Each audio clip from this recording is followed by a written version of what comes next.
जय हिंद दोस्तों, स्वागत है आप सभी का आपके अपने YouTube चैनल जैकपुर पे। तो आज के इस वीडियो में हम लोग टॉपर टेस्ट 6 करने वाले हैं और टॉपर टेस्ट 7 करेंगे। यहाँ पे टाइपिंग मिस्टेक हो गया है, टॉपर टेस्ट 5 लिखा गया है, टेंशन ना ले।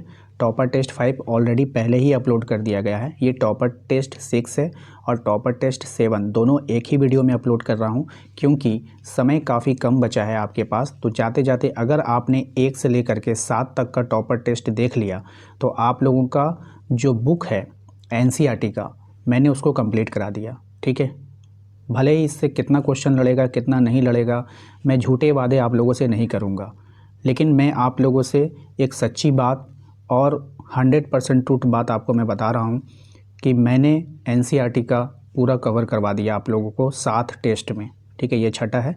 7 टेस्ट में मैंने सारा क्वेश्चन को कवर करवाया है। इसके अलावा मैंने कुछ पीवाईक्यू भी करवा दिया है, सब्जेक्टिव भी करवा दिया। आप लोग उसको देख कर जाइए, रिवीजन करके जाइए, एग्ज़ाम अच्छा जाएगा। ठीक है, चलिए आइए पहले सवाल पे आते हैं। हमारा पहला सवाल है, और साथ ही साथ जो लोग चैनल पे पहली बार आए हैं सब्सक्राइब कर लीजिएगा भैया, आप लोग सब्सक्राइब नहीं करते हो। ठीक है, और आज के इस लास्ट वीडियो है आप लोगों का सोशोलॉजी का। मैं चाहता हूँ कि आप लोग भरपूर प्यार दें, 1000 लाइक कर दें। ये लास्ट है, एग्ज़ाम देने जा रहे हो भाई, कम से कम मतलब बोलते हैं ना सर आशीर्वाद दीजिए, सर गॉड ब्लेस दीजिए, तो वो समझ करके कम से कम आप लोग 1000 लाइक कर दो। ठीक है, तो पहला सवाल है आपका कि एक सामाजिक वर्ग सांस्कृतिक आधार पर परिभाषित है, वह समूह है जिसे संपूर्ण जनसंख्या में एक निश्चित स्थिति प्राप्त हो। ये कथन किसका है आपको बतानी है। तो ये कथन है रिचर्ड लैपियर का। किसका है? रिचर्ड लैपियर का ये कथन है, ध्यान रखना है। क्वेश्चन नंबर 2 है आपका कि भूमंडलीकरण वह प्रक्रिया है जो पूंजीवाद के विस्तार एवं उसकी समृद्धि के कारण उत्पन्न हुई है। यह परिभाषा के प्रस्तुता कौन है, यानी कि किसने यह परिभाषा को प्रस्तुत किया है। तो ये किया था वॉलर स्टीन ने। किसने किया है? वॉलर स्टीन ने किया है। क्वेश्चन नंबर आते हैं 3 में। देखिए कह रहा है कि लोकतांत्रिक व्यवस्था में डैश को चतुर्थ स्तंभ कहा जाता है। किसको कहा जाता है? तो जनसंचार को, जिसको प्रेस भी कहते हैं। ठीक है, लेकिन आप लोगों का क्वेश्चन जो आता है ना उसमें जनसंचार लिखा होता है। क्वेश्चन नंबर आइए 4 में। देखिए इसमें कहा गया है कि किस दशक में राष्ट्रीय और अंतर्राष्ट्रीय स्तर पर उद्योगों के विकास पर बल दिया गया। तो 1960 के दशक में, ऑप्शन नंबर बी हो जाएगा। नेक्स्ट, भारत में जमींदारी व्यवस्था के अंतर्गत भूमि का कितना प्रतिशत भाग आता है। तो भूमि का 40% भाग आता है। कितना प्रतिशत? 40%।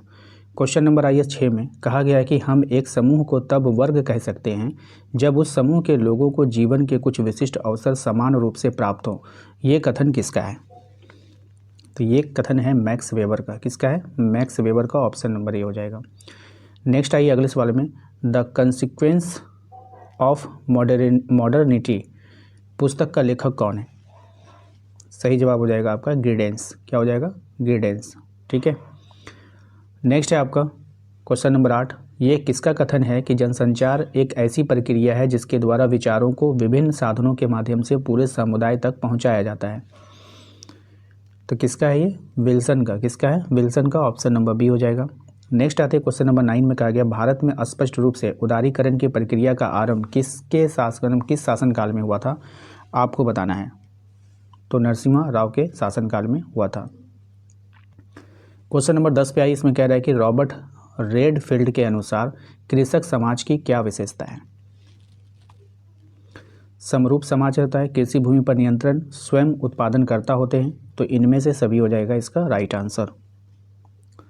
क्वेश्चन नंबर 11 है, निम्नलिखित में वर्ग है, कौन वर्ग है? ब्राह्मण, क्षत्रिय, वैश्य या फिर इनमें से कोई नहीं। तो राइट आंसर हो जाएगा आपका, बताइए। देखिए ये सब जो है ना आप जो देख रहे हो, ब्राह्मण है, क्षत्रिय है, वैश्य है, ये वर्ग में नहीं आएगा, इनमें से कोई नहीं होगा। वर्ग होता क्या है कि देखो वर्ग में क्या होता है कि ये लोग व्यवसाय से जुड़े होते हैं। वर्ग कैसा होता है? व्यवसाय से जुड़ा होता है, और इसको बदला जा सकता है। ठीक है, आप देखोगे जैसे शिक्षा हो गया, व्यवसाय हो गया, इसको जो है ना हमेशा बदल सकते हैं। ये ऊपर क्लास उच्च वर्ग होता है, कोई मध्य वर्ग होता है, कोई श्रमिक वर्ग होता है, तो इसको बदला जा सकता है। वो लोग अपनी मेहनत से चेंज कर सकते हैं, लेकिन ये चेंज थोड़ी होता है। ब्राह्मण, क्षत्रिय, वैश्य ये अपने पहचान थोड़ी चेंज कर सकता है, लेकिन वर्ग चेंज कर सकता है। तो ये नहीं होगा। ठीक है, तो ध्यान रखिएगा इसमें। ठीक है, यहीं पे रहता, यहीं पे ऑप्शन में रहता मध्यम वर्ग रहता, तो हम लोग टिक आउट कर लेते। इसमें कौन कौन आता है वर्ग में, जैसे कि पेशेवर मतलब कि शिक्षा जो टीचर होते हैं वो आ जाएगा, डॉक्टर आ जाएगा, वकील आ जाएगा, इंजीनियर आ जाएगा, ये सब हो जाता है। ठीक है, चलिए, और श्रमिक वर्ग में कौन कौन आ जाएगा, प्लम्बर आ जाएगा, मजदूर आ जाएगा, ये सब आता है। तो ये सब आपको देखना है। हिस्टोरिकल कैपिटलिज्म के लेखक कौन है, बहुत ही अच्छा सवाल है भाई। तो इसका आंसर आपको बताना है। तो वॉलर स्टीन, कौन हो जाएगा, वॉलर स्टीन। ठीक है, आइए क्वेश्चन नंबर 13 में आइए। कह रहा है कि निम्नलिखित में से जनसंचार का प्रकार है कौन, मुद्रित संचार, विद्युत संचार, दृश्य श्रव्य संचार।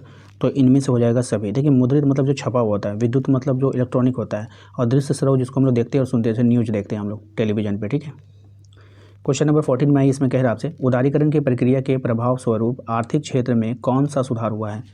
तो आर्थिक क्षेत्र में जो सुधार हुआ है, औद्योगिक उत्पादन वृद्धि हुआ है, उत्पादन की गुणवत्ता में सुधार हुआ है, प्रत्यक्ष विदेशी निवेश को बढ़ावा मिला है। तो उपयुक्त में से क्या हो जाएगा मेरे भाई, सभी हो जाएगा। उपयुक्त में से क्या हो जाएगा, सभी हो जाएगा। क्वेश्चन नंबर आइए 15 पे। कहा गया है कि थियोडर सानिन ने कृषक समाज के कितने मौलिक पक्षों का उल्लेख किया है। तो ये किया है 4 प्रकार के। ठीक है, ध्यान रखना है। पूंजीपति वर्ग को शोषक वर्ग किसने कहा है। तो पूंजीपति वर्ग को शोषक वर्ग कहा जाता है। Option number A marks, option number A marks ने कहा था। नेक्स्ट है, भूमंडलीकरण को आगे बढ़ाने वाले प्रमुख प्रेरक कौन से हैं। तो इसको आगे बढ़ाने वाले प्रमुख प्रेरक हैं बाजार की खोज, बहुराष्ट्रीय विनियोग, प्रौद्योगिकी, इलेक्ट्रॉनिक कंप्यूटर नेटवर्क। तो उपयुक्त में से सभी हो जाएगा। ठीक है, क्वेश्चन नंबर आते हैं हम लोग 18 में। कह रहा है कि मोबाइल फ़ोन, फैक्स, इंटरनेट आदि संचार के किस साधन के अंतर्गत आता है। तो ये जो आता है विद्युत संचार के साधन के अंतर्गत आता है। ऑप्शन नंबर ए हो जाएगा। नेक्स्ट आइए क्वेश्चन नंबर 19 में कहा गया है कि भारतीय अर्थव्यवस्था का मॉडल किस प्रकार का है। तो भारतीय अर्थव्यवस्था का जो मॉडल है वो मिश्रित है, ध्यान रखिएगा। ऑप्शन नंबर बी हो जाएगा। नेक्स्ट है, भारत सरकार की ओर से भूमि के पुनर्गठन हेतु कौन सा प्रयास किया गया है। तो भूमि प्रबंधन किया गया, सहकारी कृषि किया गया, चकबंदी किया गया। तो इनमें से सभी इसका राइट आंसर होगा। नेक्स्ट आते हैं अगले सवाल में। कहा गया है कि क्वेश्चन नंबर 21 में सामाजिक वर्ग एक समुदाय का कोई भाग है जो सामाजिक स्थिति के आधार पर शेष भाग से पृथक दृष्टिगोचर होता है। ये परिभाषा किसकी है। तो देखिए, ये परिभाषा था मैक्यावर एवं पेज का। ठीक है, ऑप्शन नंबर डी हो जाएगा। नेक्स्ट आते हैं अगले सवाल में। कह रहा है निम्न में से कौन सा एक प्रभाव भारत पर भूमंडलीकरण का नहीं है। भारत पर भूमंडलीकरण का प्रभाव नहीं है, तो राष्ट्रीयकरण। ऑप्शन नंबर सी हो जाएगा। नेक्स्ट आते हैं अगले सवाल में। कह रहा है जनसंचार के प्रभाव स्वरूप भारतीय समाज ने किस मूल्य को आत्मसात किया है। राइट आंसर हो जाएगा स्वतंत्रतावादी, धर्मनिरपेक्षतावादी, समानतावादी। तो उपयुक्त में से सभी ऑप्शन नंबर डी हो जाएगा। नेक्स्ट आते हैं अगले सवाल में। कहा गया है उदारीकरण से क्या अर्थ निकलता है। तो उदारीकरण से अर्थ निकलता है मुक्त बाजार व्यवस्था। Option number D. नेक्स्ट आते हैं क्वेश्चन नंबर 25। कह रहा है कि भूमि सुधार किस राज्य से सर्वाधिक सफल रहा है। तो भूमि सुधार जो है उत्तर प्रदेश में सर्वाधिक सफल रहा है। नेक्स्ट है, भूमंडलीकरण संबंधित है किससे, आपको बताना है। तो भूमंडलीकरण संबंधित है उदारीकरण से। ऑप्शन नंबर ए हो जाएगा। नेक्स्ट है आपका समाजशास्त्रीय दृष्टिकोण से भूमंडलीकरण की अवधारणा का विश्लेषण किसने किया। सही जवाब हो जाएगा एंथनी गिडेंस ने। ठीक है, ऑप्शन नंबर डी। नेक्स्ट है आपका क्वेश्चन नंबर 28। निम्न में से किसे प्रजातंत्र का चौथा स्तंभ कहा जाता है। तो प्रजातंत्र का चौथा स्तंभ कहते हैं हम लोग प्रेस को, यानी जनसंचार को। अगले सवाल पे आते हैं। भारत में उदारीकरण की प्रक्रिया का प्रारंभ कब से माना जाता है। तो भारत में ये माना जाता है 1991 से। ऑप्शन नंबर डी हो जाएगा। नेक्स्ट है आपका हरित क्रांति का उत्प्रेरक कौन है। तो हरित क्रांति का जो उत्प्रेरक है वो संकरित बीज है। ऑप्शन नंबर बी हो जाएगा। ठीक है, अब हम लोग करेंगे छठा हम लोग कर लिया था, ये अब हम लोग का 7वां होगा। ठीक है, यहाँ पे थोड़ा सा टाइपिंग मिस्टेक हुआ था दोनों सेट में।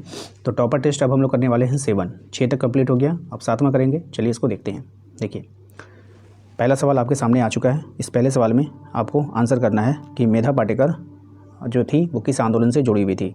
ठीक है, अब ये जो मेधा पाटेकर थी ये पर्यावरण के आंदोलन से जुड़ी हुई थी। ऑप्शन नंबर ए हो जाएगा। नेक्स्ट आइए अगले सवाल में। कह रहा है आपसे आदिवासी महासभा का संगठन था किसका था, उरांव का, मुंडा का, संथाल का, या फिर इनमें से कोई नहीं। तो ये जो था संथालों का था। ठीक है, लेकिन यहाँ पर कल मैंने लाइव में भी आपको बताया था ये तीनों का था। ठीक है, तो ये क्वेश्चन काफ़ी कन्फ्यूज़न क्रिएट कर रहा है।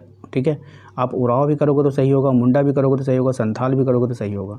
ठीक है, लेकिन यहाँ पे ज़्यादा प्रभाव यही दो नाम रखते हैं, उरांव और संथाल। बात समझ में आई।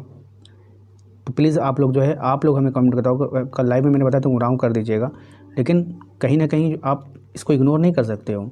संथाल को भी इग्नोर नहीं कर सकते हो। तो कभी यहाँ पर इनमें से सभी करना चाहिए। तो ये लोग मतलब ये क्वेश्चन जो मैंने लिया आपकी बुक से लिया है, ऐसा नहीं कि मैं अपने मन से टाइप कर दिया, तो ऐसा हुआ है। ठीक है, तो प्लीज़ आप लोग जो है कमेंट कर बताइए कि क्वेश्चन नंबर 2 का जो आंसर है आदिवासी महासभा का एक संगठन था, उसका आप क्या आंसर करने वाले हो आज के एग्ज़ाम में। ठीक है, बात समझ में आई। चलो क्वेश्चन नंबर, वैसे मैं आप लोगों को बता दूं कि दोनों आंसर सही होना चाहिए, उरांव भी और संथाल भी, लेकिन संथाल भी आपका काफ़ी प्रभावशाली आंसर है और उरांव भी प्रभावशाली आंसर है, तो कन्फ्यूज़न क्रिएट कर रहा है ये। ठीक है, थोड़ा सा इसको नहीं होगा तो मैं आप लोगों का 1 घंटे के अंदर ही मैं इसको जो है कम्युनिटी पोस्ट में डालूंगा और इसके फैक्ट के साथ कि क्या इसका राइट आंसर होना चाहिए। ठीक है, तो टेंशन ना ले आप लोग। आत्मसम्मान आंदोलन का प्रेरक कौन थे आपको बतानी है। ठीक है, रामास्वामी नायकर। ठीक है, ऑप्शन नंबर 3। नेक्स्ट आ जाएगा, निम्नलिखित में से कौन किसान आंदोलन से जुड़ा हुआ है। तो कौन किसान आंदोलन से जुड़ा हुआ है, स्वामी सहजानंद जी। ठीक है, नेक्स्ट है, स्त्रियों को सर्वप्रथम संपत्ति के अधिकार किस वर्ष प्राप्त हुआ। तो ये जी का पद हुआ 1937 में। नेक्स्ट है, चिपको आंदोलन का संबंध किस राज्य से है आपको बताना है। तो इसका संबंध उत्तराखंड राज्य से है, ऑप्शन नंबर बी हो जाएगा। राजमोहनी आंदोलन संबंधित है किससे। तो राजमोहनी आंदोलन जनजातीय आंदोलन से संबंधित है। ठीक है, नेक्स्ट है, भारत में किस काल में दलित आंदोलन का प्रथम बीज रोपित किया गया था। तो ये हुआ था बौद्ध काल में। ठीक है, ध्यान रखिएगा। नेक्स्ट है, स्वामी सहजानंद सरस्वती का संबंध है किससे है। इनका संबंध जो है वो किसान आंदोलन से है। नेक्स्ट, स्त्रियों को वोट देने का अधिकार किस वर्ष प्राप्त नहीं था, किस वर्ष तक प्राप्त नहीं था, ये आपको बताना है। तो 1919 तक नहीं था। ठीक है, चिपको आंदोलन के जनक कौन है आपको बताना है। तो चिपको आंदोलन का जनक है अमृता प्रीतम, अमृता राय, मृदुला गर्ग, गौरा देवी। कौन है, Gaura Devi, option number D.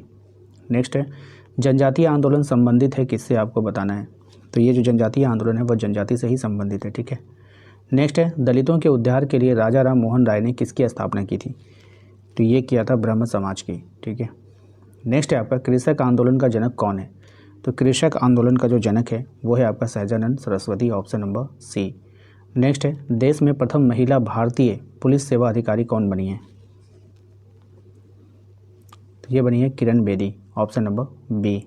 Next है, चिपको आंदोलन संबंधित है, चिपको आंदोलन जो संबंधित है वृक्षों की रक्षा से संबंधित है। ठीक है, नेक्स्ट है क्वेश्चन नंबर 17, निम्न में से किसका संबंध जनजातीय आंदोलन से नहीं है। किसका संबंध जनजातीय आंदोलन से नहीं है। डॉक्टर जयमंगल सिंह का नहीं है, बाकी मधु कोड़ा हो गया, बिरसा मुंडा हो गया या फिर शिबू सोरेन हो गया, इन लोगों का संबंध है कहीं ना कहीं। नेक्स्ट है, races and cultures of India पुस्तक का लेखक कौन है। तो doctor Majumdar, option number C. Next है, वर्ग संघर्ष का सिद्धांत किसने दिया है। तो ये दिया है कार्ल मार्क्स ने, ऑप्शन नंबर ए। नेक्स्ट है, क्वेश्चन नंबर 20 में कहा गया है, भारतीय महिला बछेंद्री पाल ने किस क्षेत्र में अपना नाम कमाया है। तो पर्वतरोहण में, किसमें, पर्वतरोहण में। नेक्स्ट है, कौन प्राकृतिक पर्यावरण के निकट है आपको बतानी है। तो ग्रामीण समाज, ऑप्शन नंबर डी। नेक्स्ट है, मुंडा विद्रोह का नेतृत्व किसने किया है। ये किया है बिरसा मुंडा ने, ऑप्शन नंबर बी हो जाएगा। नेक्स्ट है, निम्नलिखित में से कौन सी जनजाति उत्तर प्रदेश की नहीं है। तो गोंड जनजाति जो है वो उत्तर प्रदेश की नहीं है। नेक्स्ट है आपका, वर्ग संघर्ष का सिद्धांत किसने दिया है। तो वर्ग संघर्ष का जो सिद्धांत दिया है वो दिया है कार्ल मार्क्स ने। किसने दिया है, कार्ल मार्क्स ने। भारत में इस समय समाज कामकाजी महिलाओं का प्रतिशत क्या है। तो 39%। नेक्स्ट है, भारत में पहला पर्यावरण आंदोलन किस वर्ष चलाया गया। ये सन 1730 में। ठीक है, ताना भगत आंदोलन जो है वो संबंधित है किससे आपको बतानी है। तो जनजातियों से। किससे संबंधित है, जनजातियों से। नेक्स्ट है, भारत के किस प्रदेश में अनुसूचित जातियों की संख्या सबसे अधिक है। ये हो जाएगा मध्य प्रदेश में।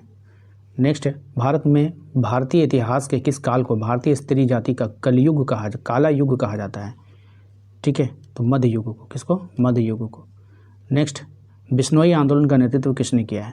तो बिश्नोई आंदोलन का नेतृत्व किया है अमृता देवी ने। किसने किया, अमृता देवी ने, ऑप्शन नंबर सी। तो आज हम लोगों ने टोटल 2 टेस्ट कंप्लीट किया है। उम्मीद करते हैं कि आप लोगों को पसंद आया होगा। वीडियो को लाइक ज़रूर कर दीजिएगा और मैंने आप लोगों से मांगा है 1000 लाइक। देखते हैं कि आप लोग हमें देते हो या फिर नहीं। ठीक है, मिलते हैं नेक्स्ट अगले वीडियो में। Thank you.